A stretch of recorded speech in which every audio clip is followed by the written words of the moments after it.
अस्सलाम वालेकुम व्यूअर्स, बिस्मिल्लाहिर्रहमानिर्रहीम।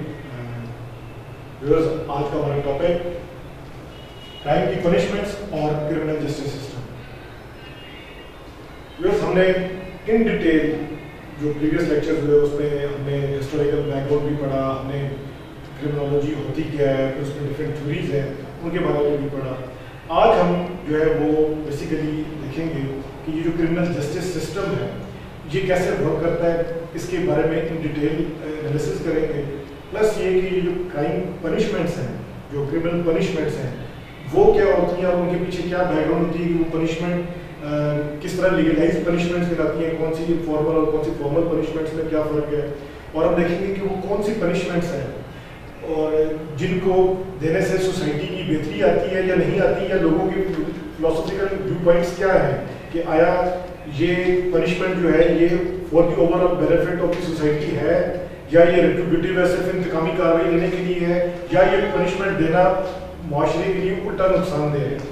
और इसमें जो कोर्ट के ट्रायल सिस्टम्स हैं वो क्या है, उसमें जुडिशियल सिस्टम अपना रोल कैसे प्ले करता है, किस तरीके से डिफेंडेंट जो है उसको फुल अपॉर्चुनिटी मिलती है और स्टेट अपने जो इंटरेस्ट हैं उनको प्रोटेक्ट करने के लिए कैसे प्रोसिक्यूटर्स को इस्तेमाल करती है। तो अगर हम इसको सिस्टमैटिकली चले तो पहले हम देखते हैं कि लीगल डेफिनेशन जो है क्राइम की वो क्या है।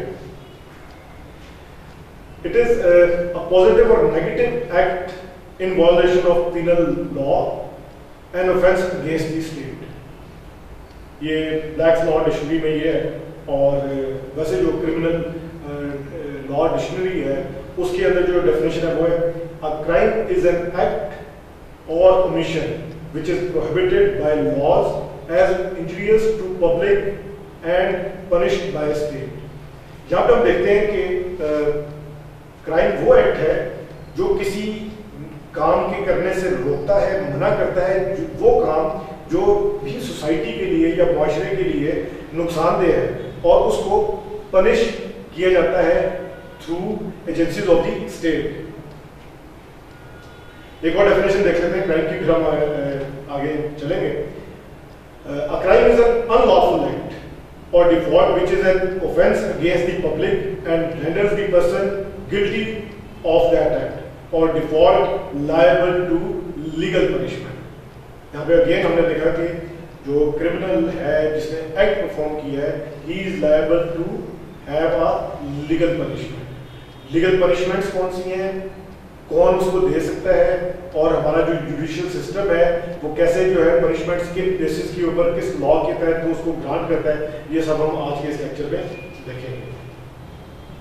तो पनिशमेंट्स पे जाने से पहले एक थोड़ा सा आइडिया लास्ट लेक्चर में भी हमने जो दिया था वो ये कि हम देखेंगे जो ऑफेंसेस हैं, क्रिमिनल ऑफेंसेस या वो जुराइम जिनके ऊपर वो पनिशमेंट बनती है, तो बेसिक्स जो जुराइम है या ऑफेंसेस हैं या जो क्राइम्स हैं या क्रिमिनल एक्ट्स हैं वो कौन से हैं। उसमें हम जो कॉम्प्लेक्स क्राइम्स हैं जिसमें डिफरेंट किस्म के फ्रॉड्स हो गए, वाइट कॉलर क्राइम्स हो गए, उसके लिए जो बेसिक क्राइम्स हैं अगर उनको देखें तो उसकी बेसिकली जो क्राइम्स हैं बेसिक वो हम दो कैटेगरीज में उनको डिस्ट्रीब्यूट करते हैं। एक हो गए वायलेंट क्राइम और दूसरे हो गए प्रॉपर्टी रिलेटेड क्राइम। तो व्यूअर्स और स्टूडेंट्स, हम देखते हैं कि वायलेंट क्राइम्स और प्रॉपर्टी क्राइम में जस्ट एक थोड़ा सा सरसरी व्यू लेंगे इसका कि वो कौन से हैं। वायलेंट क्राइम में शामिल है मर्डर है,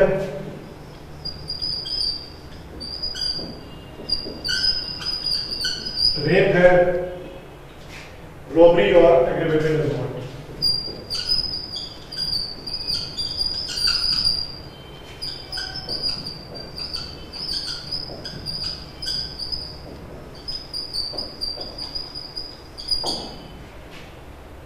इनको हल्का सा इसको हम डिस्कस भी करेंगे। और जो प्रॉपर्टी के क्राइम है उसमें लार्सनी और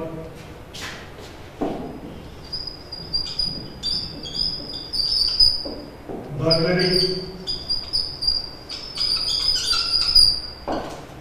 और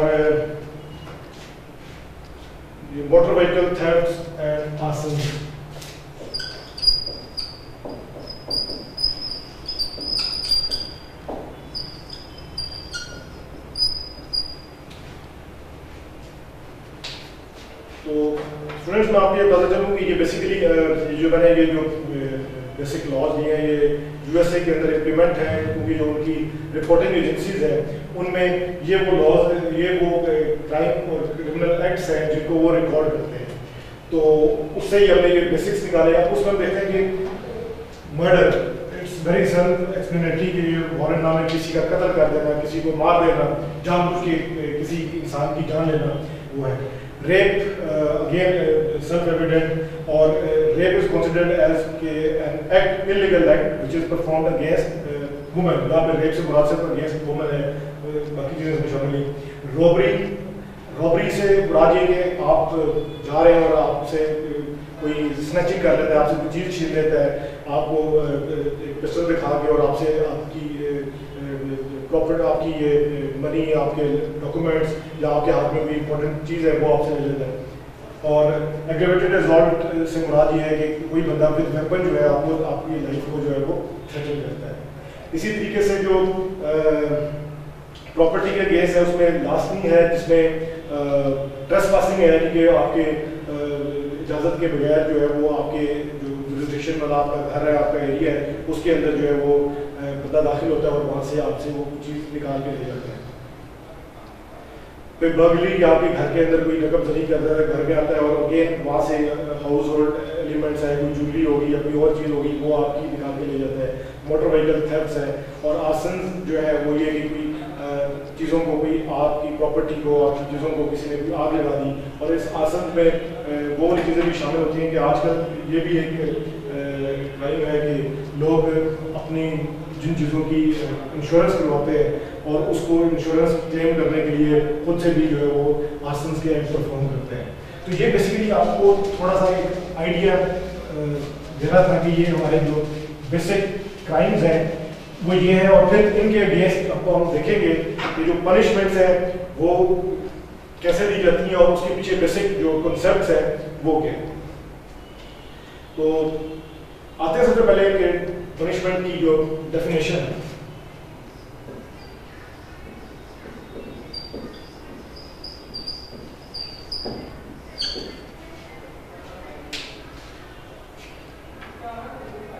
इसको हम अगर डिफाइन करें तो लॉ की डिक्शनरी के मुताबिक तो punishment is a penalty for transgression of the law, यानी कि आपने तजावुज किया, कानून की हद से आप बढ़ गए, तो उसके नतीजे में आपको जो सजा दी जाएगी वो पनिशमेंट है।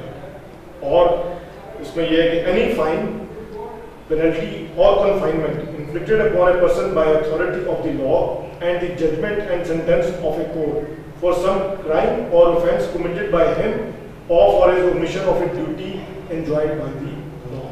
यहाँ पे हमने देखा है कि 3-4 चीज़ें जो है वो इसमें आपने नोट की कि इसमें कोर्ट इंक्लूड है, इसके अंदर इलीगल एक्ट इंक्लूड है, इसमें प्रिजन और कन्फाइनमेंट इंक्लूड है, और इसमें illegal omission of an act है। और वो तमाम चीज़ें जो कानून के अंदर इलीगल कंसिडर की गई हैं उन्हीं के अगेंस्ट आपको ये पनिशमेंट दी गई है। अभी इसी डेफिनेशन को, अगर ये जो चीज़ें मैंने आपको मेंशन की, अगर आप दोबारा इसको सुनेंगे तो आपको ये अंदाजा होगा कि ये डेफिनेशन बड़ी कॉम्प्रिहेंसिव डेफिनेशन है और ये ब्लैक्स लॉ डिक्शनरी के अंदर दी गई है, और ये आपको पनिशमेंट का सही डिफाइन करने का जो मकसद है वो आपको जैसे समझ जाएगा। मैं इसको रिपीट करता हूँ। एनी फाइन, पेनल्टी और confinement inflicted upon a person by authority of the law and the judgment and sentence of a court for some crime or offence committed by him or for his omission of a duty enjoined by the law। और फिर एक और simplistic definition है, Dunning की definition आती है, वो ये है कि punishment is the emphatic denunciation of crime by a society। मैं इसको अच्छे करूँ। punishment is the emphatic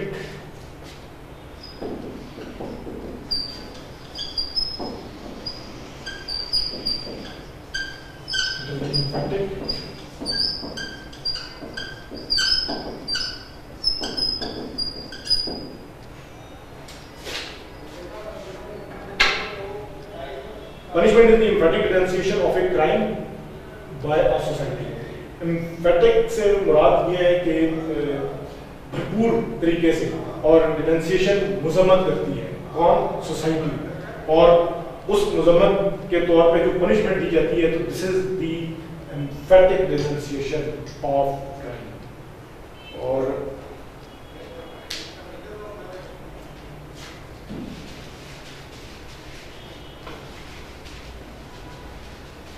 अभी हम पनिशमेंट्स के बारे में जब आगे मजीद इसकी चंद एक हम कैरेक्टरिस्टिक्स पढ़ेंगे और पर्पसेस देखेंगे, उससे पहले ये देखें कि चूंकि ये पनिशमेंट लीगल पनिशमेंट होती है, तो जो क्रिमिनल जस्टिस सिस्टम है वो ये पनिशमेंट देता है। तो वो जो क्रिमिनल जस्टिस सिस्टम है उसके जो फंक्शंस हैं उसको हम इधर देख लेते हैं। बाद में हम क्रिमिनल जस्टिस सिस्टम को इन डिटेल जो है वो लेटर ऑन हम डिस्कस करेंगे पनिशमेंट्स के बाद। लेकिन ये कि वो हमें अगर फंक्शंस पता चले तो हमें ये बेहतर अंडरस्टैंडिंग हमारी हो जाएगी पनिशमेंट्स को समझने के लिए।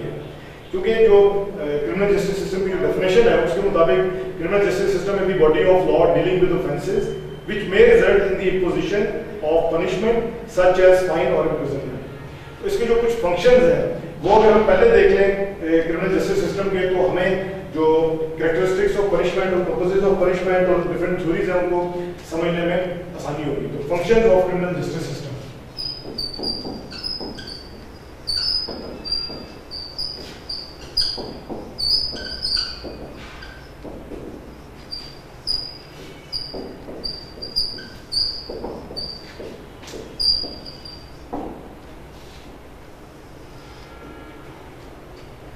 तो इसके फंक्शन है अगर हम देखें तो क्या फंक्शन है। पहला फंक्शन है प्रिजर्वेशन ऑफ लाइफ, यानी कि इंसानी जिंदगी जो है उसका बचाव। Protection of individual property, individual property जो है किसी की जो जाती जो असासाजात हैं उनकी protection. Protection of state and country, state की प्रोटेक्शन। एक्सीजेंसेस ऑफ गुड गवर्नमेंट, ताकि जो गवर्नमेंट है वो अपनी जो ड्यूटीज हैं उसको अच्छे और आसान तरीके से सरअंजाम दे सके। फिर क्रिमिनल जस्टिस सिस्टम जो है वो इंश्योर क्या करता है, maintenance of public and tranquillity, यानी कि अवाम नास में अमन और खुशहाली जो है उसको इंश्योर करता है क्रिमिनल जस्टिस सिस्टम।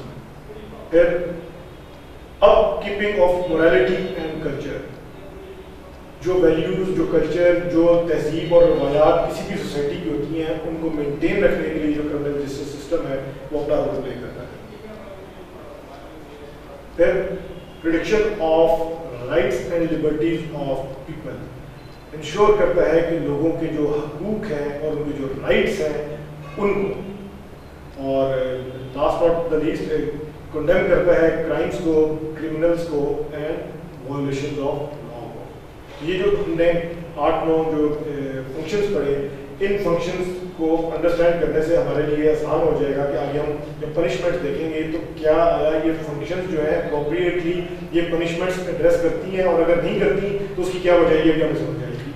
तो मैं दोबारा एक बार रिपीट करता हूँ, जो functions of criminal justice system है वो है preservation of life, protection of individual property, protection of state and country, exigencies of good government, maintenance of public peace and tranquillity, upkeeping of morality and culture, और to condemn the crime, criminals and violations of law। तो अब हम आते हैं इन functions के बाद punishments की characteristics या खसूसियात के ऊपर।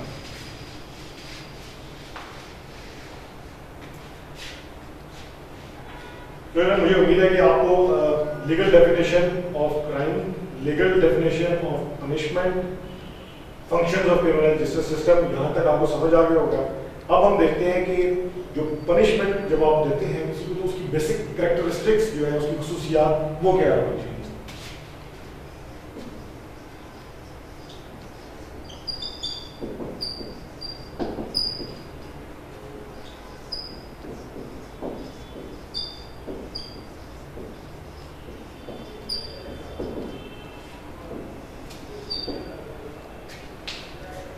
जी, तो अगर हम खसूसियात के ऊपर गौर करें तो जो पहली खसूसियत है वो ये है कि आप किसी को अगर सज़ा देते हैं तो वो सज़ा उस बंदे को उतना ही हर्ट करे, उतना ही पेन दे, उतनी ही तकलीफ दे जितनी कि उसने कमिट की है क्राइम करते हुए किसी शख्स के साथ। पहली कैरेक्टरिस्टिक है कि it must involve pain or any other consequences normally considered unpleasant. Involve pain, unpleasantness of equal amount, यानी कि उतनी ही उसको भी पेन फील होनी चाहिए जितनी उसने किसी के ऊपर इन्फ्लिक्ट किया। दूसरी कैरेक्टरिस्टिक ये है कि वो काम जो उसने उन्होंने किया है वो अगेंस्ट लीगल रूल्स हो, कि आप उस चीज के ऊपर पनिश नहीं कर सकते जो क्रिमिनल जस्टिस सिस्टम के अंदर या सोसाइटी के लॉ के अंदर जो है वो इलीगल है ही। It must be against some legal rules.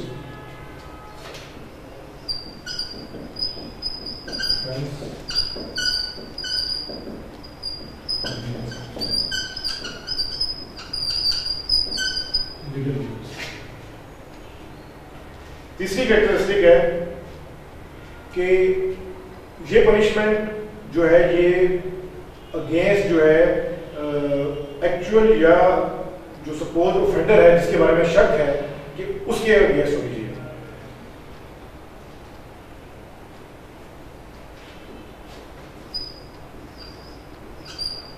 Against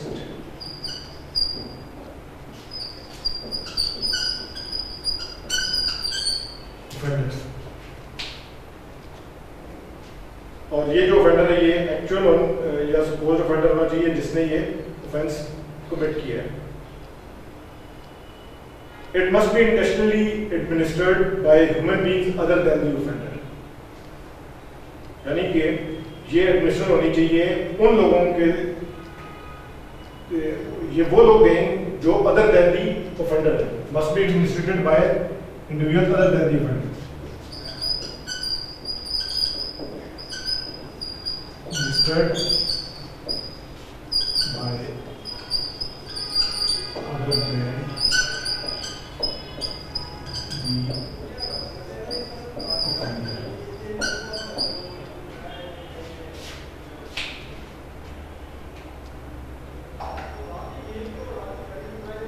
पांचवी इसमें यह है कि it must B imposed and administered by the authority constituted by the legal system against which the offence is committed, यानी कि ये जो पनिशमेंट है ये लीगल अथॉरिटी जो कॉन्स्टिट्यूट की गई है उसी के थ्रू देनी चाहिए। तो पांचवा है थ्रू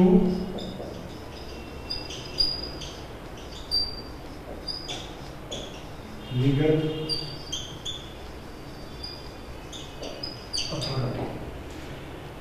तो ये पांच मैंने आपके सामने जो है ये बेसिक कैरेक्टरिस्टिक्स जो है ये मेंशन की हैं पनिशमेंट की। अगर हम इनको देखें और रिव्यू करें तो they are very self explanatory. अब हम आगे चलते हैं कि अगर ये खसूसियात है पनिशमेंट की जिसमें बहुत हो पेन और अनप्लेजेंट उतनी हो जितनी ऑफेंडर ने दी है और अगेंस्ट दी लीगल रूल्स जो है वो डिफाइन हो कि एक्ट जो है वो against the violation of the law है उस पर है और ये पनिशमेंट होनी भी है ऑफेंडर को चाहिए या सपोज ऑफेंडर जो भी है और ये एडमिनिस्टर की जाती है बाय द लीगल अथॉरिटी जो भी कॉन्स्टिट्यूट की गई होती है। इसके बाद हम देखते हैं कि जी पर्पस क्या है पनिशमेंट देने का, बेसिक पर्पस क्या है।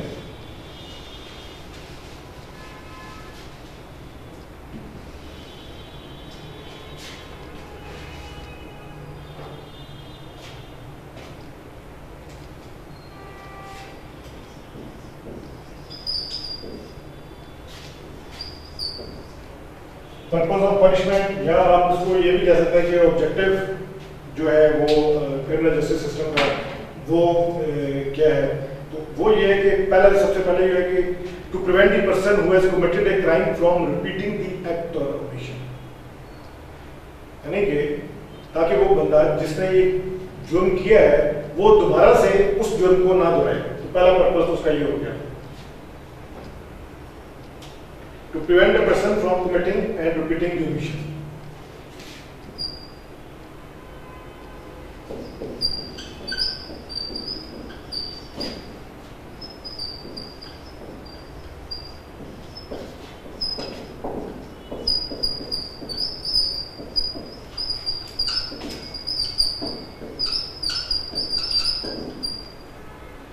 पहला पर्पस तो ये हो गया कि to prevent the person who has committed a crime from repeating the act of omission.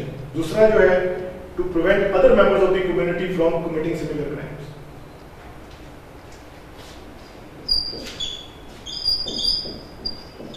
Prevent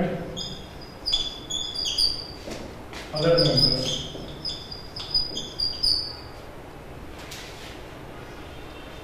to commit the similar crimes, यानी कि वही क्राइम दूसरे जो लोग हैं वो भी उसको देख के शायद आप पकड़ रहे हैं और वो भी वो ना करना चाहे। तो ये बेसिकली दो पर्पस हैं जो पनिशमेंट के हमने देखा था, ये क्रिमिनल जस्टिस सिस्टम के जो ऑब्जेक्टिव हैं वो ये हैं। अब हम देखते हैं कि जब कोई शख्स जो है वो जुर्म करता है, उसके ऊपर जो जुर्म उसने किया उसके ऊपर जो सोसाइटी है वो जो रिएक्ट करती है, वो उसका जो रिएक्शन है वो किस चीज़ के ऊपर बेस करता है और उसके पीछे जो बेसिक कॉन्सेप्ट और आइडियोलॉजी होती है वो क्या है।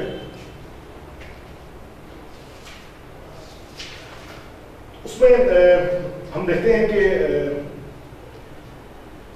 जो लोगों का जो attitude towards crime and criminals है किसी भी वर्ग पे, वो किसी भी सोसाइटी की बेसिक वैल्यू को आइडेंटिफाई करता है। और with the passage of time, changing environment, changing situation, ये जो एटीट्यूड है ये टुवर्ड्स क्राइम या क्रिमिनल एक्ट जो है ये चेंज होता रहता है। तो जो इसकी बेसिक जो 3 थ्योरीज हैं जिनकी बेस के ऊपर जो है ये एटीट्यूड्स और उनको हम डिफाइन करते हैं, वो उनमें जो एक थ्योरी है वो है कि प्यूनिटिव अप्रोच, यानी कि सजा देना। पहले हम देखते हैं कि ये रिएक्शन टू क्राइम के अंदर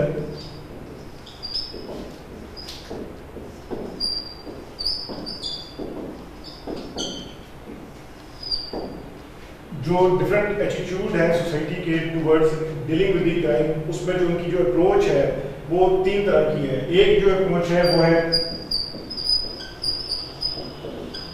प्यूनिटिव, हम उसको कह सकते हैं कि जो सजा देने वाली अप्रोच।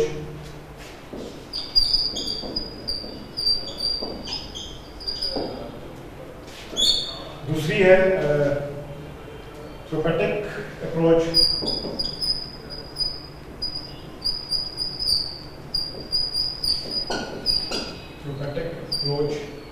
और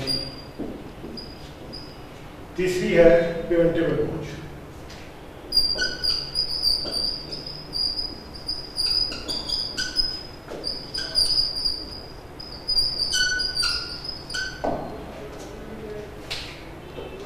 अब इन तीनों में फर्क क्या है? पहली जो प्यूनिटिव अप्रोच है, इसमें जो सोसाइटी है वो कंसिडर करती है कि जो भी शख्स जिसने ये जुर्म किया वो बेसिकली बैड है, वो बुरा इंसान है, वो माशरे के अंदर वो एक काला धब्बा है और उसका जो करैक्टर है या उसकी जो पर्सनैलिटी है उसको ही लोग नेगेटिव समझते हैं।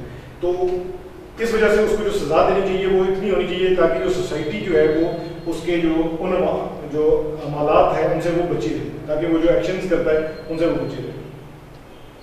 इसको हम इसमें इंग्लिश में डिफाइन करेंगे, regards the criminal as a basically bad and dangerous sort of a person and object under his approach is to inflict punishment on the offender in order to protect the society from his onslaughts, ताकि वो future में उसके जो future onslaughts हैं यानी कि future में जो उसके एक्शंस हैं वो उनसे बचा जा सके।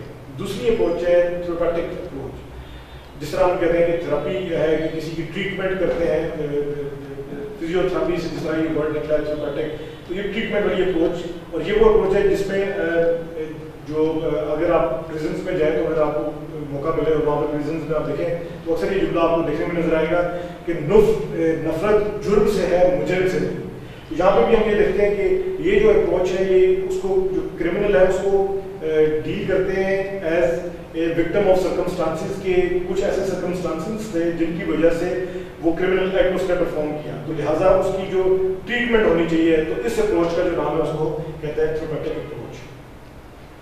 तीसरी है preventive approach, as name dictates कि ये वो अप्रोच है जिसमें आप ना केवल ऑफेंडर को देखते हैं बल्कि आप ये देखते हैं कि ये इसके कॉजेज क्या हुए इस क्राइम के एक्ट करने के, और उन कॉजेज को रोकने की आप जो कोशिश करते हैं वो वाली जो अप्रोच है वो अप्रोच जो है वो प्रिवेंटिव है।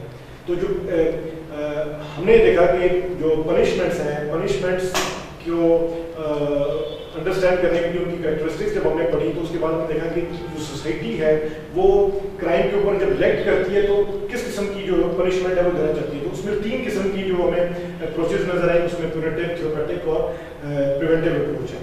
तो स्टूडेंट, आई एम श्योर कि आपको यहाँ तक जो है वो जो पनिशमेंट्स और इनके कैरेक्टरिस्टिक्स और क्राइम की लीगल डेफिनेशन यहाँ तक क्लियर हो गई। इसके बाद अभी हम थोड़ा सा इसी के ऊपर डिस्कस करेंगे। 2 थ्योरीज हैं जो पनिशमेंट की, उनके हवाले से भी हम बात करते हैं, और जब इन 2 थ्योरीज को फिर हम डिस्कस करने के बाद फिर we will go to the criminal justice system.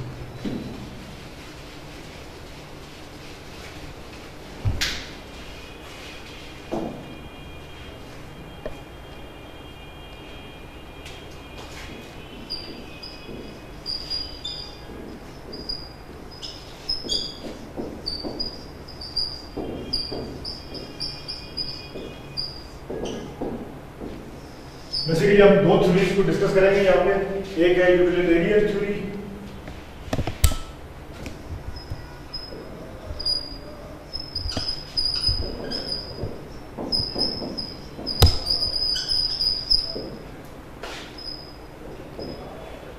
और दूसरी है रेट्रिब्यूटिव थ्योरी।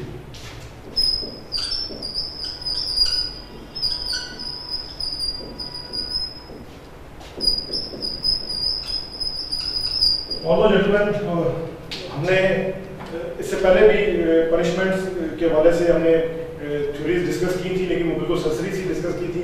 थोड़ा सा इसको हम देखेंगे कि ये 2 बेसिक थ्योरीज और इसमें जो सब थ्योरीज हैं वो क्या।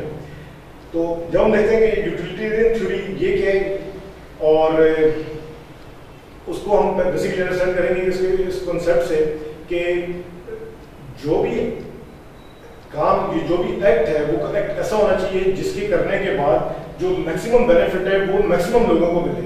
तो ये बेसिकली कॉन्सेप्ट है यूटिलिटेरियनिज्म का, और कि ये maximum benefits and for the happiness of the maximum people. तो जो भी पनिशमेंट से रिलेटेड जो भी लॉ या जो लीगल उसकी फॉर्मेलिटी होगी वो इस थ्योरी की बेसिस पे होगी, तो वो for the goodness of the whole और for the goodness of the complete और हैप्पीनेस ऑफ दी मासेस जो है उसको कंसिडर करते हुए होगी। तो इसमें बेसिकली जो यूटिलिटेरियन थ्योरी है इसके अंदर जो पर्पस है उसको they are further divided into useful punishments और नीडफुल पनिशमेंट और वैल्यूलेस पनिशमेंट्स। तो 3 ये जो टाइप्स हैं, अगर हम इनको देखेंगे तो इसकी जो फर्दर टाइप्स में तो यूजफुल पनिशमेंट हुआ है कि जिससे they achieve good consequences, results and induce, and इसमें जो इंक्लूड करती है वो रेट्रिब्यूशन है, डेटेंस है, कंपनसेशन और प्रिवेंशन है।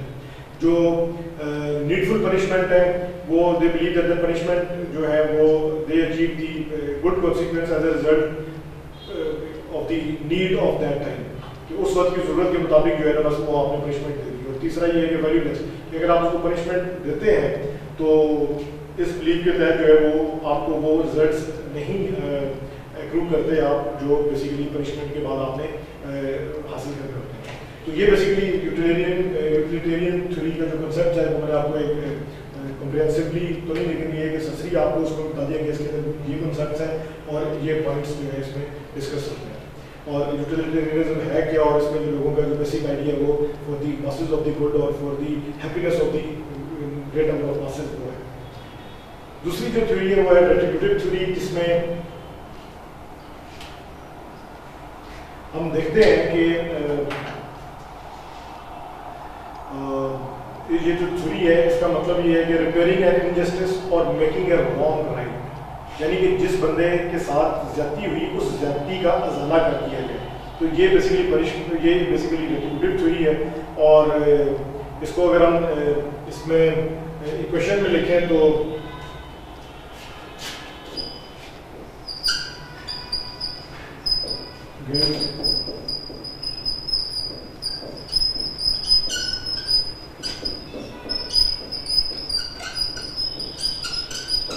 कि अगर किसी बंदे ने कोई क्रिमिनल एक्ट किया और उसके अंदर वो गिल्ट है, he has been punished accordingly और वो उसको पनिशमेंट मिली है, तो जो नेट रिजल्ट है वो ये है कि he will be considered as innocent या वो मासूम समझा जाएगा।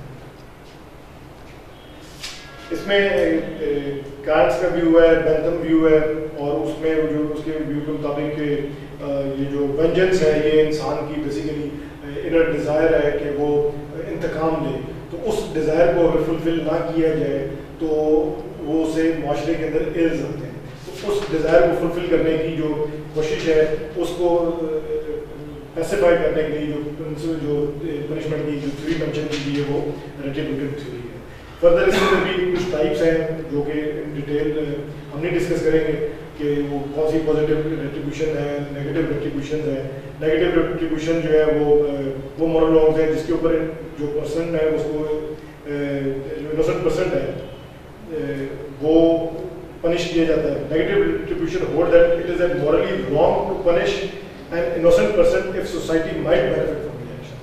यानी कि नेगेटिव रेट्रिब्यूशन हम उसको कहेंगे कि जहाँ पे आप अगर किसी बंदे को सजा दें और वो बंदा इनोसेंट है लेकिन आप उसको सजा इस वजह से दे रहे हैं कि इससे जो है ओवरऑल बेनिफिट होगा सोसाइटी का, तो ये नेगेटिव रेट्रिब्यूशन में एक कंसिडर होती है। पॉजिटिव रेट्रिब्यूशन जो है वो it says that it holds that one who is guilty of an offence must be punishment, और इसमें जो पनिशमेंट है वो लाजमी है जिसने भी ये जुर्म किया। और उसके अंदर आगे उसकी जो टाइप्स हैं वो एक्सॉर्टिव रेट्रिब्यूशन है और प्रोटेक्टिव रेट्रिब्यूशन है। जो एक्सॉर्टिव रेट्रिब्यूशन है वो कि person is justified in hating the criminal by victimizing a person, the criminal has declared himself elevated over the person. If the criminal suffers in proportion to the suffering of the victim, his elevation is denied and moral reality is reaffirmed. यानी कि अगर कोई बंदा जिसने ऐसी activity की जिसकी वजह से वो अपने आप को एक सुपीरियर प्लेटफॉर्म पे ले गया, जब तक उसकी उस सुपीरियरिटी को कम नहीं किया जाएगा वो पनिशमेंट के साथ, तो वो जस्टिफाई नहीं होगा। That is known as exhortive रेट्रिब्यूशन।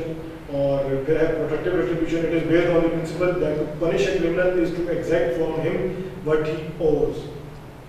It is to treat him as a moral agent. When a person commits a crime, he owes something to others, something that does not rightfully belong to him.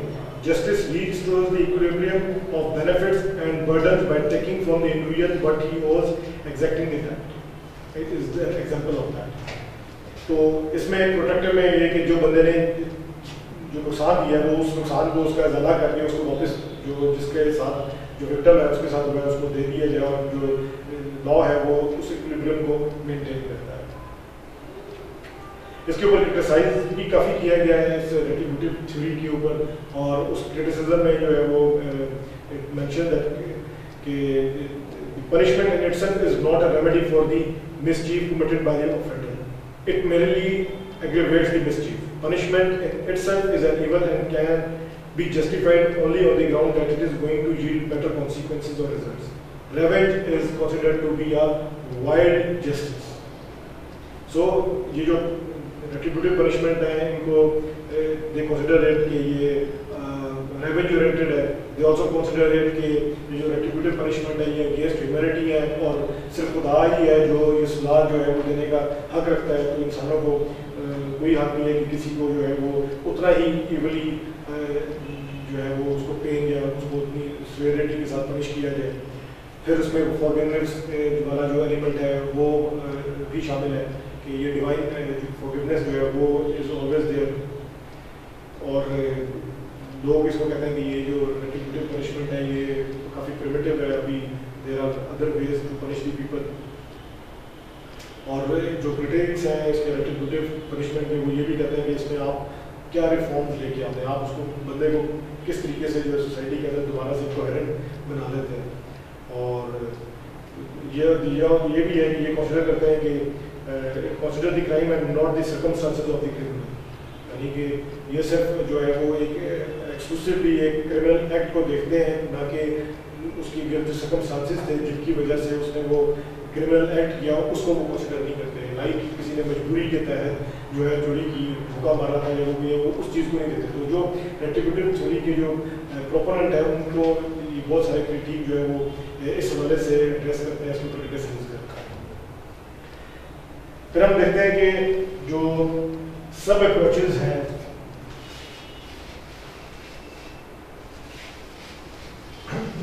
Punishments की, वो हमने last time थोड़ी सी discuss की थी, एक हल्का सा सरसरी सा उसका जायजा ले लेते हैं।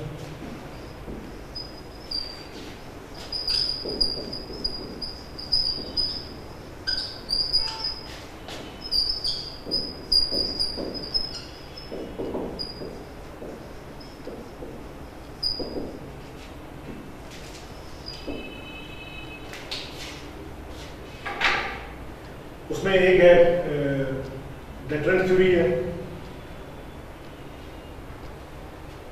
जैसा कि नाम से वाज़ेह है कि ये वो थ्योरी है जिसमें लोगों के दिलों में खौफ पैदा कर दिया जाता है कि ताकि जो सोसाइटी है उसको पता हो कि ये जुल्म करने के बाद जो इसकी जो पनिशमेंट है या जो इसका जो नताइज है वो इतने ख़तरनाक हैं कि वो आइंदा जो है वो जुल्म करने से बाज रहे।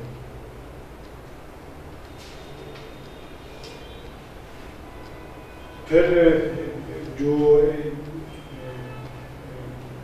जेरेमी बेंथन था वो उसने ये मेंशन किया कि when an offense is committed, the society in order to defend itself reacts in an aggravated manner, causing the quantum of punishment to increase. तो चूँकि वो proponent था for the happiness of the masses, तो ही से कि जो punishment है वो बेसिकली जब आप किसी भी क्राइम के उसको एक्ट को देखते हैं तो वो जो सोसाइटी की जो इनहेरेंट जो डिज़ायर है वो उससे उसकी क्वांटम को, उसकी जो सेवेरिटी है उसको वो इंक्रीज कर देती है। इसके ऊपर जो लोग क्रिटिसाइज करते हैं डेटरेंस थ्योरी के ऊपर, उनकी जो क्रिटिसिज्म है वो ये है कि it is ineffective in checking crimes. क्यों इनइफेक्टिव है? वो कहते हैं कि deterrence theory has proved to be effective because when there is a provision for every severe punishment in the penal law of the country, even then people continue to commit crime. जिस तरह के अगर लोग देखते भी हैं कि कत्ल के बदले में सर कलम भी हो रहे हैं, उसके बावजूद भी people they keep on committing, तो इसका मतलब ये होगा कि जो deterrent theory is not sufficient enough कि लोग जो है वो डेटर हो जाएं। बाज़ औक़ात ऐसी सूरत हाल और ऐसी मजबूरी और इस तरह के सर्कमस्टांसेस में पता चला जाता है कि वो कॉन्सिक्वेंसेस को भूल के अपने गुस्से अपने उबार में भी वो कत्ल सीरियस क्राइम जो है वो कर लेता है। क्यों कि हम ये कहें कि जी उसको डेटरेंस था, डेटरेंस का वो इफेक्ट किधर गया जहाँ पे लोगों को क्रिमिनल्स को पनिशमेंट मिल भी रही है, सर कलम भी किए जा रहा है, उसके बावजूद लोग कत्ल हो रहे हैं और वो जो कत्ल है या जो हाथ कट रहे हैं या जो चोरियां वो बढ़ती जा रही हैं। दूसरा जो इसके ऊपर जो डेटरेंट थ्योरी के ऊपर जो क्रिटिसिज्म है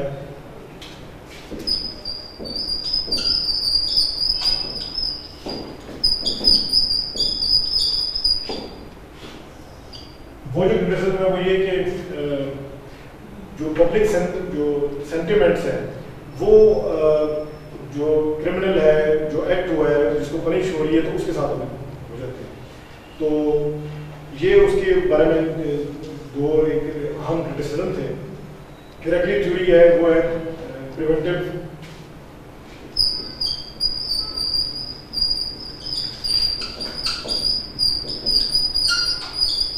जिसमें हमने पहले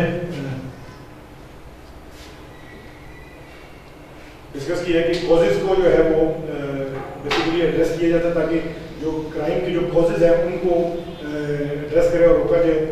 और इस थ्योरी के तहत the repetition of the offence by the same offender is prevented by imposing penalties such as death, exile and imprisonment, कि वो बंदे को आप इनकैपेसिटेट कर दें आइदर बाय इनकार्सरेशन यानी उसको जेल में डाल दें, by giving him death penalty और by giving him the imprisonment. इसके अलावा एक और जो सब थ्योरी है वो है रिफॉर्मेटिव।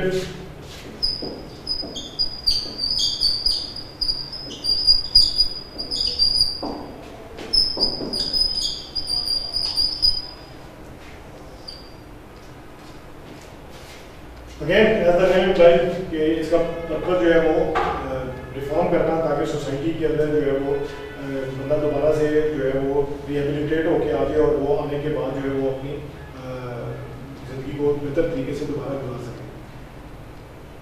और ये वही जो हमने एंथ्रोपोमेट्रिक अप्रोच के बारे में जो डिस्कस किया था ये उसी से रिलेटेड है। और इनके ख्याल के मुताबिक जो है offender is a product of the circumstances and if it were not for those circumstances he would have not committed the crime। यानी कि अगर वो हालात ना बने होते तो शायद वो क्राइम ना करता। तो according to this theory there should be reformative and training centers where the criminals should be brought और उनको आने चाहिए और they should be educated during that prison of during that time of imprisonment।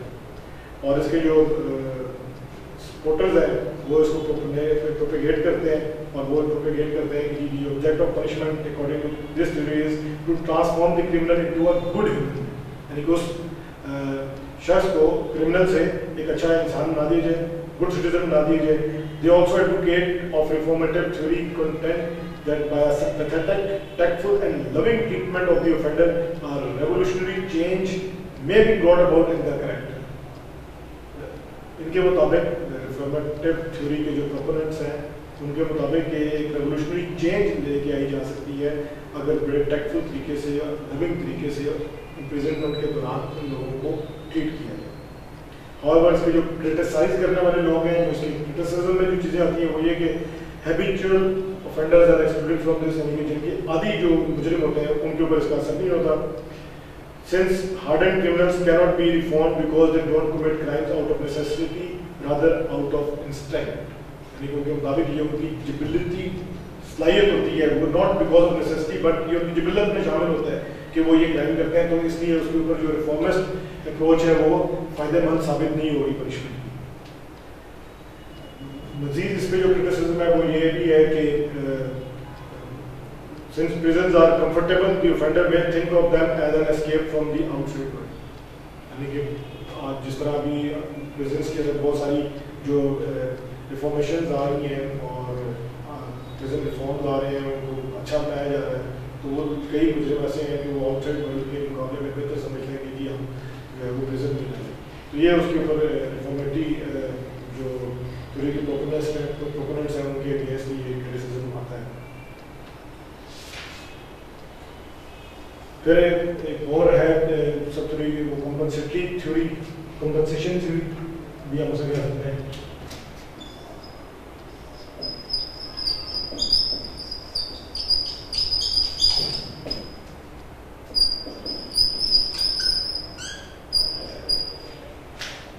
Compensatory theory जिस तरह के नाम से है कि आपने उसकी कंपनसेशन जो है उसको देनी है, उसका मुतबादल उसको कंपनसेट करना है। वो कैसे करेंगे विक्टिम को? To deprive the offender of his property or possession as a punishment, और जो ऑफेंडर है उसको जो उसने चीज़ ली है उससे वापस ली जाए। Taking away property is worse than isolating him और किलिंग हिम। इनके मुताबिक ये है कि अगर उससे उसकी प्रॉपर्टी या वो चीज़ जो ऑफेंडर ने ज़बरदस्ती या जुर्म के तहत उसने लिया ले लेना, ये उससे ज़्यादा उसके लिए जो है वो पेनफुल है कि उसको प्रिजन दे दी है कर दिया जाए या उसको मार दिया जाए, क्योंकि जैसे कि property is a main weakness of a man. तो ये जो कंपनसेटरी थ्योरिस्ट हैं उनके मुताबिक अगर आप किसी बंदे की माल और ज़्यादा जो उसने जब्त की है वो लेके और उससे लेके आप विक्टिम को दे देते हैं तो वो उसको ज़्यादा पेन देगा। और जो इसके जो क्रिटिसिज्म में जो बोलते हैं वो जो तनकीद करते हैं इसके ऊपर कंपनसेटरी थ्योरी के ऊपर, वो ये कहते हैं कि it tends to oversimplify the motives of the crime. The motive of the crime is not always economic. यानी कि ये जो क्राइम का जो मोटिव है वो हमेशा क्रिमिनली नहीं होता और ये इकोनॉमिक ही नहीं होता, कुछ और भी मोटिव होता है। यही नहीं है कि आप उसे चीज़ें लेंगे आप विक्टिम को दे दें तो वो उसके लिए बहुत बड़ी पनिशमेंट है। फिर वो ये कहते हैं कि उसकी क्रिटिसाइज करने वाले हैं कि अगर ऑफेंडर रिच आदमी हो तो उसके लिए तो आसान है कि कुछ पैसे देंगे तो बस अपनी जान छुड़ा लें। फिर वो ऑफेंडर जिन्होंने ये जुर्म किया और उनके पास अगर प्रॉपर्टी है ही नहीं, उनके पास गरीब है, कुछ भी नहीं है, तो उसको उसका क्या हाल होगा, तो उसका क्या जवाब है। और प्लस उसमें ये भी क्रिटिसाइज करते हैं कि taking away property may lead to frustration and more crimes may be committed out of this frustration. कि अगर इस तरह के जो एकदम कंपनसेशन वाला करेंगे तो उससे मज़ीद फ्रस्ट्रेशन बढ़ेगी और मज़ीद फ्रस्ट्रेशन की वजह से मज़ीद क्राइम्स होंगे। तो स्टूडेंट्स यहाँ पे हमने जो क्राइम पनिशमेंट और क्रिमिनल जस्टिस सिस्टम का जो पहला हिस्सा है जिसमें हमने अभी डिस्कस किया कंप्लीट के क्राइम की लीगल डेफिनेशन क्या है, पनिशमेंट्स जो है वो कितने किस्म की हैं, उन पनिशमेंट को देने के लिए जो क्रिमिनल जस्टिस सिस्टम है उसके जो फंक्शंस है वो फंक्शंस क्या हैं, और फिर हमने देखा कि पनिशमेंट का जो पर्पज़ है वो क्या है, और उसमें हमने फिर मज़ीद ये देखा कि मेन थ्योरीज कौन सी हैं पनिशमेंट की, और उसमें हमने यूटिलिटेरियन और थ्योरी और रेट्रिब्यूटिव थ्योरी उसके बारे में भी हमने बात की, और फिर हमने सब थ्योरीज ऑफ जो पनिशमेंट है जिसमें डेटरेंट है, रिफॉर्मेटिव है, प्रिवेंटिव है और कंपनसेटरी थ्योरीज हैं, इनको हमने डिस्कस किया। तो ये जो पनिशमेंट से रिलेटेड जो हमारी सारी डिस्कशन है इसका जो बेसिक मकसद है वो ये है कि सोसाइटी के अंदर जो लोग हैं, जो जजेस हैं, जो प्रोसिक्यूटर्स हैं, जो डिफेंडेंट्स हैं, जो सोसाइटी की बेहतरी करना चाहते हैं, ये तमाम लोग मिलके इनका जो ये मकसद है वो ये कि कानून को इस तरीके से बनाया जाए कि सोसाइटी अच्छे तरीके से बन गए, सोसाइटी के अंदर बेहतरी आए, सोसाइटी में लोग पीसफुल तरीके से अपना वक्त गुजार सकें। और ये उसी वक्त मुमकिन होगा कि जो क्रिमिनल जस्टिस सिस्टम है वो इंश्योर करे प्रॉपर पनिशमेंट्स, वो इंश्योर करे प्रॉपर सिक्योरिटी, वो इंश्योर करे प्रॉपर ट्रायल, और हर बंदे को मौका मिले, चाहे वो डिफेंडेंट है या वो क्रिमिनल है, कि उसको मौका मिले कि वो अपने एक्ट को जस्टिफाई कर सके। और ये वो तमाम चीज़ें हैं जिनको अगर एक क्रिमिनोलॉजिस्ट अंडरस्टैंड करता है तो उसके बाद उसके लिए बहुत आसान हो जाता है कि वो क्राइम को, जब हम बात करते हैं कि जो मेन थीम है कि हाउ टू प्रिवेंट क्राइम और how to find out the causes, उसको क्रिमिनोलॉजिस्ट है उसके लिए इन चीज़ों की बेसिक अंडरस्टैंडिंग होने के बाद क्राइम समझ भी आना शुरू हो जाता है, सोसाइटी की बेहतरी के लिए वो कौन कौन से अवामिल हैं जो नुकसानदेह हो रहे हैं वो, और वो सजेस्ट कर सकता है, वो अपनी रिकमेंडेशन दे सकता है, even to an extent he can amend the laws, जो वो महसूस करता है कि बजाय इसके कि वो सोसाइटी के लिए बेहतर और सूदमंद है और वो नुकसानदेह हो रहे हैं। तो स्टूडेंट्स हमारे लिए बड़ा इंपॉर्टेंट है कि बीइंग क्रिमिनोलॉजिस्ट हम इन एस्पेक्ट्स को देखें। इसके बाद अभी हम देखेंगे कि क्रिमिनल जस्टिस सिस्टम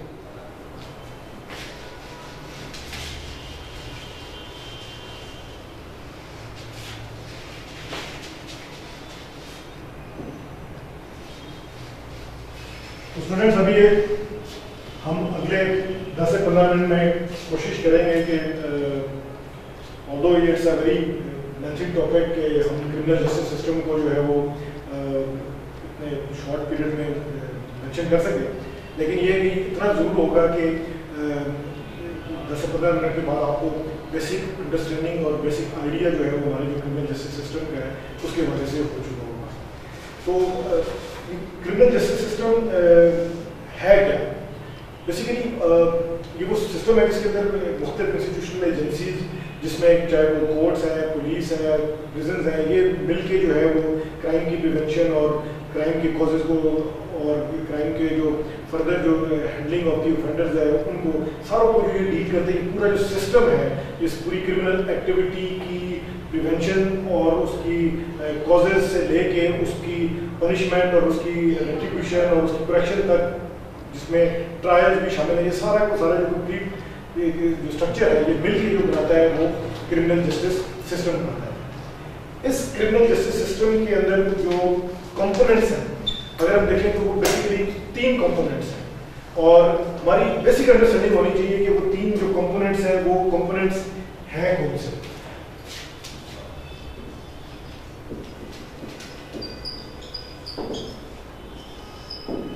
पहला कंपोनेंट जो है वो इसका है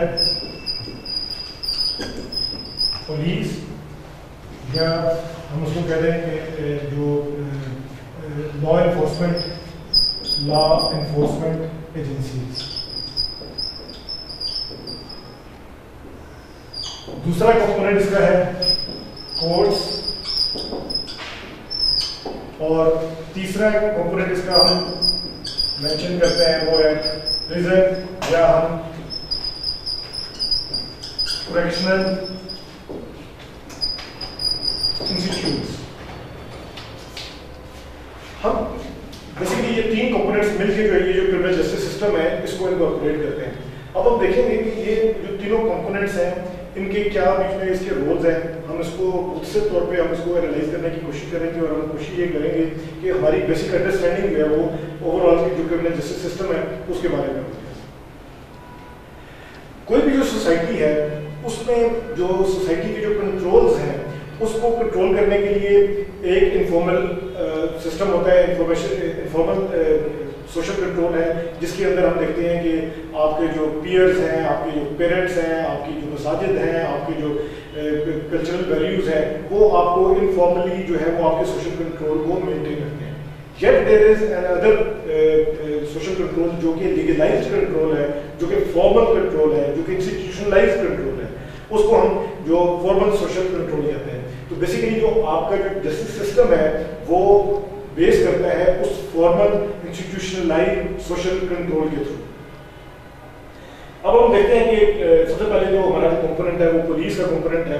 इसके ऊपर हम थोड़ी सी एलैबोरेट डिस्कशन कर लेते हैं। और जो लॉ एनफोर्समेंट एजेंसीज हैं इनका भी यही काम होता है, चाहे वो जितनी भी लॉ एनफोर्समेंट एजेंसीज हैं, चाहे वो पुलिस है, आर्मी है, रेंजर्स है, या सिविल आर्म फोर्सेस के अंदर है, डेमोक्रेटिक्स हैं, ये वो they are the main proponent and their main purpose is to prevent the criminal activities related to their respective fields। लेकिन जो उसमें सबसे इम्पोर्टेंट है वो है पुलिस।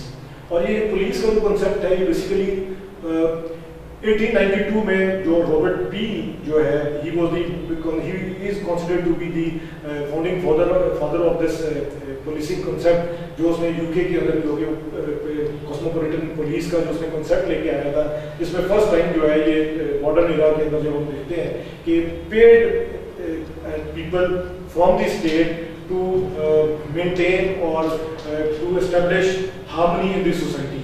इस कॉन्सेप्ट को वो लेके आया था, क्योंकि वो खुद भी जो रॉबर्ट पी जो है he himself remained the prime minister also and he was very much influenced by the theories of Jeremy Bentham, जिसके बारे में हमने पिछले उसमें जो डिस्कस भी किया कि he was a socialist philosopher जो कि इस चीज़ का प्रोपोनेंट था कि तमाम वो एक्ट्स जो for the good of the masses हों, यूटिलिटेरियन अप्रोच को जिस तरह हमने जिक्र किया कि उस कॉन्सेप्ट की बेसिस के ऊपर उसने ये पुलिस की फॉर्मेशन को करते हुए उसने ये जो पुलिस का जो स्ट्रक्चर है उसको उसने डिफाइन किया। अब उसमें जो मेन चीज़ थी वो ये थी कि जो पुलिस है उसको उसने यूनिफॉर्म तो दिया, लेकिन वो जो यूनिफॉर्म है it is not the same uniform as of the military uniform, it was different, वो थोड़ा सा उससे मुख्तलिफ था। यानी कि उस ज़माने में जो आर्मी का जो यूनिफॉर्म था वो रेड कलर था यूके का, तो उसने ब्लू कलर का दिया। और दूसरा ये कि इसको पार्ट बनाया कम्युनिटी का for the betterment of the community, जो वहाँ की जो सोसाइटी थी उसके लिए उसने उसको एक अहम रोल अदा किया और उसके अंदर ही उसमें बैठा। उसके उसमें 9 प्रिंसिपल्स हैं जो कि डिफरेंट प्रिंसिपल्स हैं, वो आपको अलग से जब हम पुलिस के बारे में जब हम पढ़ेंगे तो इन डिटेल उसकी थ्योरीज जो हैं उसको हम डिटेल में पढ़ेंगे। लेकिन वो उसने प्रिंसिपल्स दिए, कोड उसने आइडेंटिफाई किए, उन कोड्स के ऊपर जो है वो पुलिस डिफाइन हुई, उसी की बेसिस के ऊपर उसी को अगर हम डेवलप करते रहे तो आज पाकिस्तान में भी बेसिक्स हमारी जो फाउंडेशन है वो वहीं से जाके मिलती है। तो उसमें जब हम देखते हैं कि पुलिस जो है उसका जो रोल है वो क्या डिफाइन होता है, तो वो हम ये देखते हैं कि ये एम्पावर्ड की जाती है बाय द स्टेट, और ये कॉन्स्टिट्यूट जो बॉडी है, जो हमारी जो पार्लियामेंट है, जो हमारे जो लॉ मेकिंग एजेंसीज हैं, दे एम्पावर्ड है। और इनका जो मेन मकसद है वो ये कि ensure public safety, prevent civil disorder और लेजिटिमाइज करना यूज ऑफ फोर्स को, और ये वो फॉर्मल एजेंसी बनती है जो कि प्रिवेंट करती है किसी भी किस्म के जुर्म को या क्राइम को। क्रिमिनल जस्टिस सिस्टम के अंदर इनका रोल बिल्कुल एज ए गेट कीपर के तौर के ऊपर इनका रोल होता है। और ये होल प्रोसेस जो क्रिमिनल जस्टिस सिस्टम का है वो जो स्टार्ट होता है वो इनके पुलिस से होता है। पुलिस बेसिकली उसको स्टार्ट करती है। अब इसके अंदर इसके बेसिकली जो पुलिस है उसके 3 कोर फंक्शंस हैं जो इसमें आते हैं। हम एक हल्का सा उसका सरसरी सा जायजा लेंगे कि वो कोर फंक्शन जो है वो पुलिस के वो कौन से हैं, उनके ऊपर एक हल्की सी हम डिस्कशन करेंगे। वो है कोर फंक्शंस ऑफ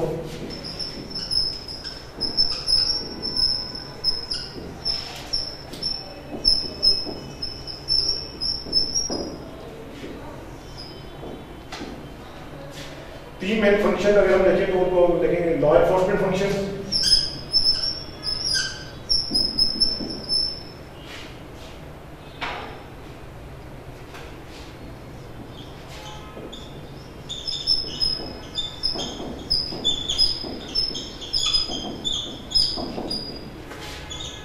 दूसरा है ऑर्डर मेंटेनेंस फंक्शन।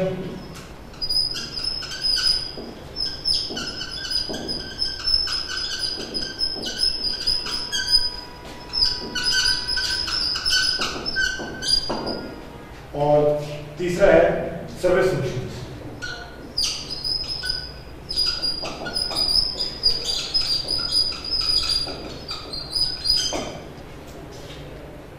अब अगर हम देखें कि पुलिस के इन रोल्स में देखें तो जो लॉ एनफोर्समेंट फंक्शन है उसमें क्या चीज़ें शामिल होती हैं। बेसिकली जो सस्पेक्ट है, जो मुजरिम है, जिसके ऊपर ये मुलजिम है, उसको आइडेंटिफाई करना, फिर उसकी इन्वेस्टिगेशन करना, फिर उसमें एप्रीहेंड करके उस ऑफेंडर को और ट्रायल्स के लिए प्रोड्यूस करना, और क्राइम जो है उसको डेटर करना थ्रू पेट्रोलिंग करना। तो ये वो फंक्शन है जो लॉ एनफोर्समेंट फंक्शंस है पुलिस के। दूसरा जो है ऑर्डर मेंटेनेंस फंक्शन, उनमें क्या चीज़ें शामिल है, उसमें है कि कॉन्फ्लिक्ट को प्रोवाइड करें, जो रिजॉल्व करें जो कॉन्फ्लिक्ट्स हैं लोगों के दरमियान में उनको, फिर पीस को मेंटेन करें और कम्युनिटी के अंदर सेंस ऑफ सिक्योरिटी इस्टेब्लिश करें, और जो व्हीकलर और पेडेस्ट्रियन जो पैदल चलने वाले और जो ट्रैफिक है उनकी मूवमेंट को एफिशिएंटली कंट्रोल करें, और सिविल ऑर्डर जो है उसको प्रमोट करें। तो तीसरा फंक्शन है वो है सर्विस फंक्शंस। और सर्विस फंक्शंस जो है उसमें क्या चीज़ें शामिल है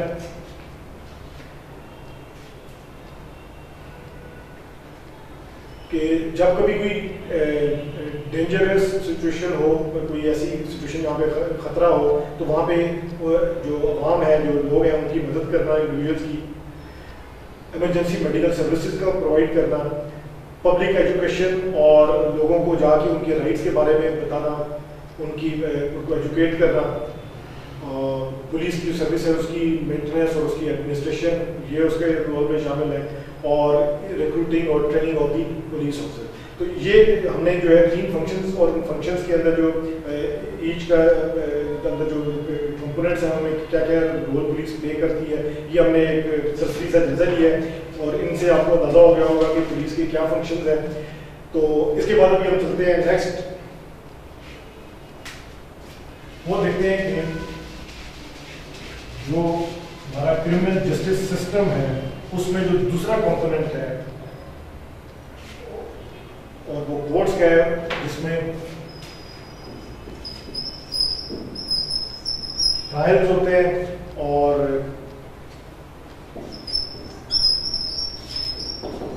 कन्विक्शंस। अभी हम ये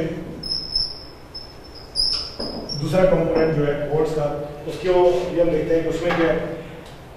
क्रिमिनल जस्टिस सिस्टम के अंदर जो दूसरा कंपोनेंट है जो कोर्ट है, इसके अंदर बेसिकली हर ऑफेंडर को डिफेंड करने का मौका मिलता है कि वो अपने आप को कोर्ट के सामने अपने जो जुर्म है, चाहे वो उसका एक वाले जुर्म करता है या उसको इनकार करता है, उसको पूरा हक होता है कि वो अगर उसके ऊपर इल्ज़ाम है या उसने एक्चुअल भी किया है, वो उस इल्ज़ाम से अपने आप को बरी भी कर सकता है। ये ऐसा नहीं है कि आपने किसी के ऊपर क्रिमिनल ऑफेंस लगाया और आपने कहा कि ये मुजरिम है तो हो गया। अगर वो नहीं है क्रिमिनल, या वो उसको ये हक होता है कि अगर उसके ऊपर कोई चार्ज लगा है, उसको कोई सज़ा दी गई है और वो सज़ा उस नौयत से ज़्यादा है जो उसने जुर्म किया है, या वो सर्कमस्टांसेस वो नहीं थे जिसके लिए लोग उसको समझ रहे हैं कि उसने वो जुर्म किया या उसने वो कत्ल किया या उसने ऐसी एक्टिविटी की जो कि वो मजबूर हो गया या वो अनइंटेंशनली होगी, तो उसको पूरा हक मिलता है। और वो हक कौन देता है? उसको वो कोर्ट्स में मिलता है। तो ये जो कोर्ट्स हैं ये क्या करती हैं, ये एडजुडिकेशन प्रोसेस, यानी कि ये इस पूरे सारे प्रोसेस को करते हैं और ये इंश्योर करती हैं कि इम्पार्शियल जस्टिस हो, क्योंकि जो आउटकम है अगर वो सही ना हुआ तो that will be disastrous for the society. और उसके अलावा जो कोर्ट है वो इंश्योर करती है कि किसी किस्म की किसी के साथ अनड्यू फेवर ना हो और किसी के साथ जाती ना हो। इसके अंदर जब हम कोर्ट्स में देखते हैं तो बेसिकली इसके जो इसके स्ट्रक्चर में 3 की प्लेयर्स होते हैं। उसमें एक जज होता है, एक प्रोसिक्यूटर होता है और एक डिफेंस अटॉर्नी होता है। जज जिस तरह के नाम बताया कि ओवरऑल इस पूरे कोर्ट सिस्टम का रिस्पॉन्सिबल होता है, देता है, एट्रीब्यूट्स भी मेंशन करता है, बताता है कि ये प्रोसेस को किस तरीके से लेके चलना है।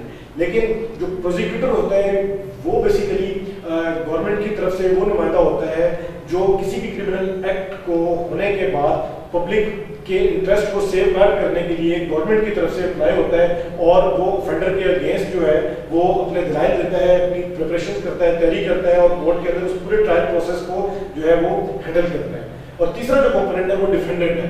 ये डिफेंडेंट जो है on the behalf of defendant, तीसरा है defence attorney on the behalf of defendant जो है ये कोर्ट के जो ट्रायल और जो प्रोसेस है उसके अंदर ये की रोल प्ले करता है। और इसके जो की रोल्स है उसमें ये कि वो तमाम चीज़ें रिप्रेजेंट करता है on the behalf of defendant in the court और उसके एविडेंसेस को और उन तमाम चीज़ों को, ताकि जो कोर्ट है वो अपना फेयर ट्रायल कर सके। तो ये बेसिकली कोर्ट का जो कंपोनेंट्स थे 3, और इन कंपोनेंट्स के हवाले से अगर हम इनके रोल्स को देखें तो जो प्रोसिक्यूटर्स जो है वो इन्वेस्टिगेट करता है, कोऑपरेट करता है पुलिस के साथ, तो डिटरमिन करता है कि क्या फॉर्मेट होगा, चार्जेस डिटरमिन करता है कि क्या चार्जेस लगेंगे, और गवर्नमेंट को रिप्रेजेंट करता है प्री ट्रायल हियरिंग में और मोशंस में। प्ली बार्गेन के हवाले से, प्ली बार्गेन में हम आगे चल के देखेंगे कि क्या होती है प्ली बार्गेन में वो डिफेंडेंट के साथ मिलकर कोर्ट का हक बचाने के लिए वो जो मेयर्स लेता है वो उसको प्ली बार्गेन कहते हैं। सेंटेंस जो जज में देने होते हैं उसको रिकमेंड करता है और अपने आप को रिप्रेजेंट करता है गवर्नमेंट की अपील्स के अगेंस्ट, और तमाम कोई अगर इसके अलावा मजीद कोई स्पेशल इन्वेस्टिगेशन उसको दी जाए तो वो करता है। डिफेंस अथॉरिटीज जो है इसी तरीके से वो इन्वेस्टिगेट करते हैं इंसिडेंट को, क्लाइंट्स को, पुलिस को इंटरव्यू करते हैं, वो तमाम मैटर जो है जो इम्पोर्टेंट हैं वो डिस्कस करते हैं प्रोसिक्यूटर के साथ और रिप्रेजेंट करते हैं अपने डिफेंडेंट को। प्ली के अंदर एंटर होते हैं और वो जो स्ट्रेटजी है वो केस की वो ये बनाते हैं। तो ये तमाम रोल्स जो है ये डिफेंडेंट्स हैं। जज का जैसा मैंने आपको पहले बताया कि ओवरऑल ही इज रिस्पॉन्सिबल कि ये तमाम प्रोसेस जो है ये एक अच्छे तरीके से मुकम्मल होते हैं। क्रिमिनल प्रोसेस की जो बेसिक स्टेप्स हैं अगर हम वो देखें तो वो क्या है, वो ये है कि पहले ओपनिंग स्टेटमेंट आती है, फिर उसके बाद प्रोसिक्यूशन का केस आता है, फिर क्रॉस एग्जामिनेशन होती है। क्रॉस एग्जामिनेशन के बाद जो डिफेंस का जो केस है वो पेश होता है, उसके बाद अगर कोई रिबटल हो तो वो रिबटल होता है, फिर क्लोजिंग आर्गूमेंट्स होते हैं, देन पाकिस्तान में तो नहीं लेकिन बाहर जो है वो जूरी की इंट्रोडक्शन होती है, फिर उसके बाद वर्डिक्ट होता है, सेंटेंस होता है और अपील होता है। तो ये हमने देखा कि जुडिशियल सिस्टम में कोर्ट का रोल। आखिरी जो चीज़ है वो भी हम देखते हैं कि वो है प्रिजन। जो तीसरा कंपोनेंट है वो है तीसरा और लास्ट कंपोनेंट। इस कंपोनेंट में प्रिजन में स्टूडेंट्स आप देखें कि ये बेसिकली जो हमारा जो क्रिमिनल जस्टिस सिस्टम है उसका करेक्टिव मेजर्स का एक मेन इंस्टीट्यूशन है। यहाँ पे जो भी ऑफेंडर या क्रिमिनल जिसको लेके आया जाता है, जिस तरह हमने पनिशमेंट में पढ़ा, उसकी करेक्टिव मेजर्स होती हैं। जो इनकार्सरेशन वही कहते हैं किसी बंदे को प्रिजन में बंद कर देना, उसके अलावा प्रोबेशन भी करेक्टिव मेजर्स पे आता है, उसको हम डिस्कस करेंगे। लेकिन जो मेन फंक्शन है प्रिजन का वो अगर हम देखें तो वो ये है कि execute the sentence awarded by the court, maintain case studies and transfer of the prisoners, फिर maintenance of order and discipline, control and expenditure of the related to the prison management. ये बेसिकली उसके और जो है function है। उसके अलावा मजीद ये कि enforcement of prison acts laws और last but not the least के imparting useful education training to the prisoners in various skills, trades, vocational disciplines में, और कुछ ऑर्गेनाइज करते हैं ये रिक्रिएशनल एक्टिविटीज़ भी ऑर्गेनाइज करते हैं ताकि वो जो प्रिजनर्स हैं वो जब रिफॉर्म हो जाए, उनकी जो ट्रीटमेंट हो जाए, उसके बाद वो वापस करेक्शन मेजर्स होने के बाद वो वापस जब माशरे के अंदर आए और अवामी धारे में जब शामिल हो तो they are not more criminal और उनके अंदर वो चेंज आ चुकी हो। तो जब अभी स्टूडेंट्स हमने देखा कि बड़ी हमने कम वक्त में हमने इस चीज़ को कवर करने की कोशिश की कि जो क्रिमिनल जस्टिस सिस्टम है उसके अंदर जो है वो 3 कंपोनेंट्स हैं, पुलिस का है, उसके अलावा कोर्ट्स का है और प्रिजन्स का है। इन तीनों का जो मकसद है वो मकसद यही है कि जो क्रिमिनल्स हैं, जो डेविएंट बिहेवियर करने वाले लोग हैं, उनके उस डेविएंट बिहेवियर को एड्रेस किया जाए, उनकी उस जो क्रिमिनल एक्ट्स हैं उनको रेक्टिफाई किया जाए, जो विक्टिम्स हैं उन विक्टिम्स को जो है उसका अजाला किया जाए, और ये अल्टीमेटली जो कोर्ट से होने के बाद जो सेंटेंसिंग होती है जिसमें वो प्रिजनर को या क्रिमिनल को जो अवॉर्ड किया जाता है पनिशमेंट, वो पनिशमेंट जो है वो उसको इंस्टीट्यूशनलाइज पनिशमेंट हो, जिसके बाद जो प्रिजनर है वो अपनी सजा भी काट ले और उसके बाद वो अवामी धारे में भी शामिल हो सके।